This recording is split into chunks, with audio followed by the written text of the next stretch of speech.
Maranata, Señor está viniendo, 19 de abril, hasta el amche de Dios. Hasta el amche de Dios, que te quita pecado del mundo. Juan 1, versículo 29. Juan, por naturaleza, estava a sofrer de mesmo falho e debilidade comum na humanidade. Pero o toque de amor divino a transformou.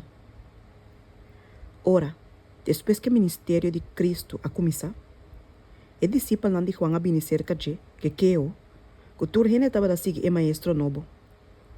Pero Juan a mostra com claramente estava a compreender sua relação com o Messias.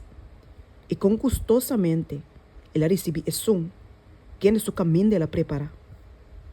Ele avisa, gente não pode receber nada se esse não ordena nada de fora do cielo. Você mesmo me testigo que me avisa, a mim não tem Cristo, mas me aguardo mandar su delante. E assim é gosto aqui de minha queda cumprir.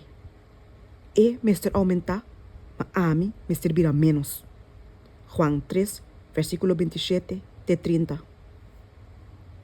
Mirando com fé na Redentor, Juan a subir na altura de abnegação próprio.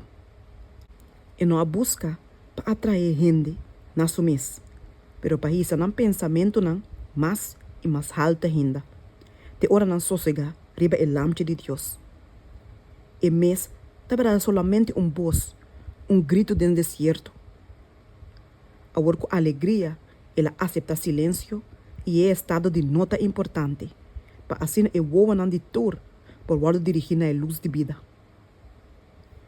Es não que está fiel, na chamada como mensageiro não de Deus, lo não busca honor para nós.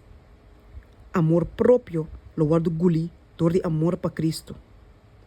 Não lo reconhecer que está não trabalho para proclamar, mesmo que Juan Bautista a assim, ata el lampe de Deus que te quita pecado do mundo. Juan 1, versículo 29. Não lo alça Jesus, e junto com ele, a humanidade lo guarda alça. E alma de profeta, baixi de ami, estava a llenar com a luz de divino. Ela dá testemunho de glória de Salvador. Tem glória aqui de Cristo, todos os seguidores na mesa compartilham. Nós por receber a luz do cielo, solamente ora nós está disposto para estar baixi de ami. Nós por discernir o caráter de Deus e aceitar Cristo por meio de fé, solamente ora nos vai de acordo para trazer de cautiverio todo pensamento na obediência de Cristo. Na turco está acessar aqui, Espírito Santo está guardando na sim medir. De Cristo, toda plenitude de deidade também para corporalmente. E dentro você está completo. Colossenses 2, versículo 9 e 10.